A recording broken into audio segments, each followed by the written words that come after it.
On First Take this morning, the conversation turned to what they called a steal in the making for the Los Angeles Lakers, a new piece of reporting that could have major implications for the team's roster construction moving forward. The panel broke down not just the report itself, but what it could mean in the larger context of the Lakers' off-season strategy. There was also some chatter about LeBron James and how these moves might fit around him, so there was plenty to unpack. Even with free agency largely settled, the Lakers remain a constant presence in trade discussion, and Rob Pelinka has been very clear, especially following the Luka Doncic contract extension news, that the front office isn't closing the book on roster upgrade. Pelinka made it clear that they'll always be scanning the trade market for opportunities, and according to this latest report, one name in particular is starting to generate buzz: Boston Celtics sharpshooter Sam Hauser. The timing of the rumor makes sense. The Celtics are in a tricky salary cap position,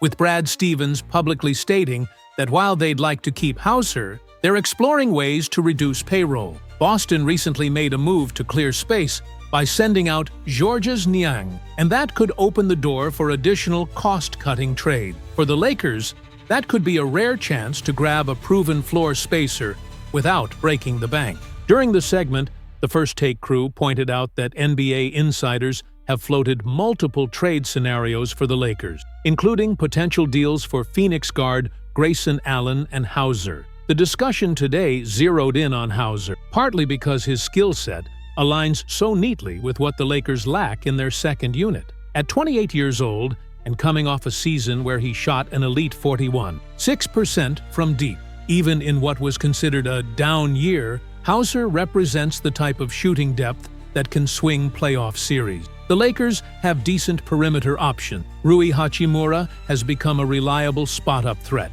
and Marcus Smart can knock down open looks. But the bench still lacks a consistent, high-volume shooter who can punish defenses for collapsing on Anthony Davis or LeBron. Hauser could fill that gap immediately. His contract is also manageable, and LA could easily match salaries to make the numbers work. The bigger challenge would be putting together an offer strong enough to convince Boston to part ways with him, especially since he's still under a 4-year, $45 million deal and has been a meaningful contributor for them. While the Celtics aren't actively putting Sam Hauser on the trade block, the discussion made it clear that his name has consistently surfaced in trade conversations throughout the entire summer. Multiple league insiders, including Shams Charania, have pointed out that earlier in the offseason, there was genuine buzz around the league that a trade involving him is very possible. It's not a situation where Boston is desperate to move him, but rather a case of other front offices recognizing both his value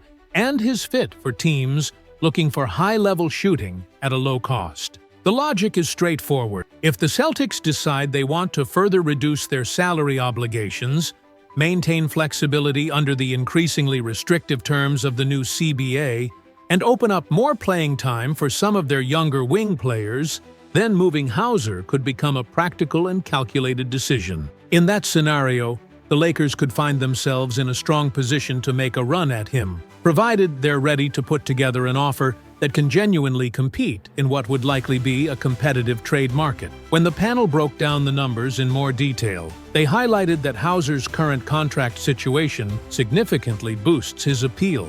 The agreement was finalized after last season, which locks him in for at least the next 2 seasons, with a team option potentially extending it to a 3rd year, all at an exceptionally team-friendly rate. This kind of cost control is a rare asset in today's NBA, especially for a player who just finished shooting above 42% from three-point range while maintaining efficiency in high-pressure situations. Add to that his ability to stretch the floor, move without the ball, and fit seamlessly alongside ball-dominant stars, and it's clear why he's such an attractive target. For the Lakers, this type of skill set could provide an immediate boost to their second unit's offensive firepower, offering both spacing and reliability in clutch moments. In a league where shooting is at a premium, Hauser's profile isn't just valuable, it's exactly the kind of weapon championship contenders are constantly looking to acquire. They laid it out like this: plug Hauser into the bench rotation, and suddenly you've got a group with a lot more pop offensively.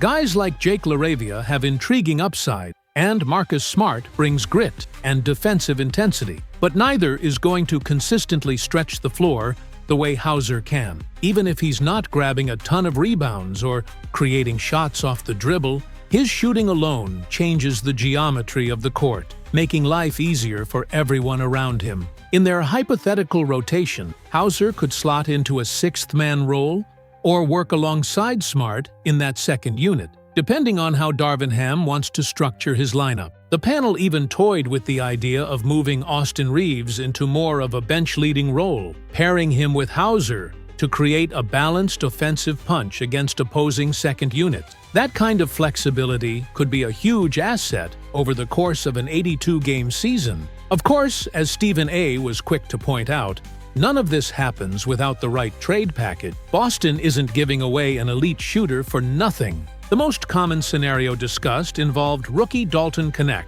along with a future first-round pick, potentially the Lakers' coveted 2031 selection, as the centerpiece. That pick is arguably LA's most valuable trade chip, so the question becomes, is it worth burning it now for a player who, while impactful, has mostly been a role player throughout his career? Some on the desk argued that a modified package could make sense.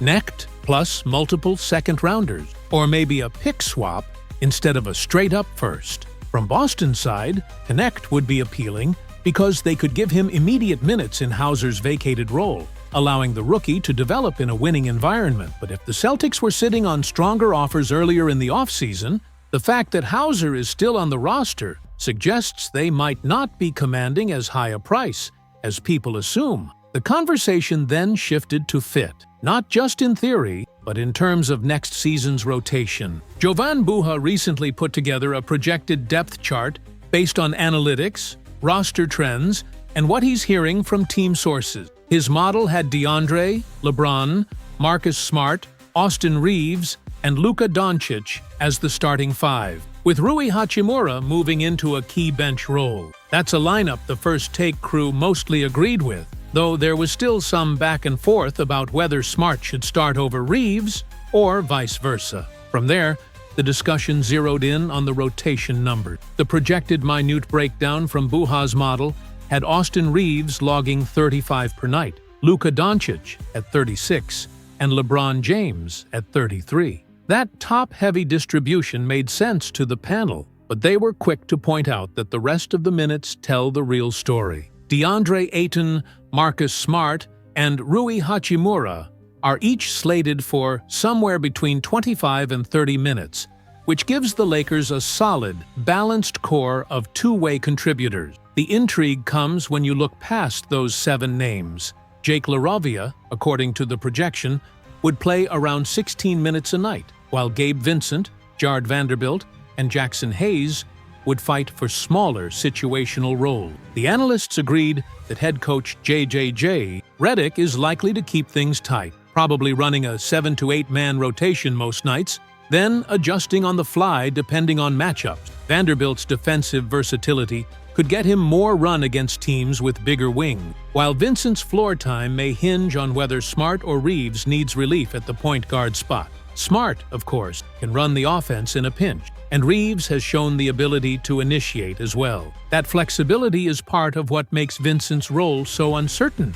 If he's not bringing defensive pressure or hitting shots, he may see his minutes disappear quickly in favor of more reliable playmaker. On the flip side, Hachimura and LaRavia look locked into consistent role, giving the Lakers a reliable scoring punch and a secondary floor spacer off the bench. Hayes is penciled in as the backup center, but some on the panel felt he could earn extra minutes in games where his athleticism and rim protection make a tangible difference. All of this ties back to the bigger roster-building conversation. With several key contracts set to expire after this season, the Lakers front office is already thinking beyond just 2025. That's why adding someone like Sam Hauser, a low-cost, high-impact shooter, could be a move that not only boosts this year's depth, but also shores up a potential gap in future rotations. It's not just about chasing a title right now, it's about sustaining a contender's core in the seasons to come.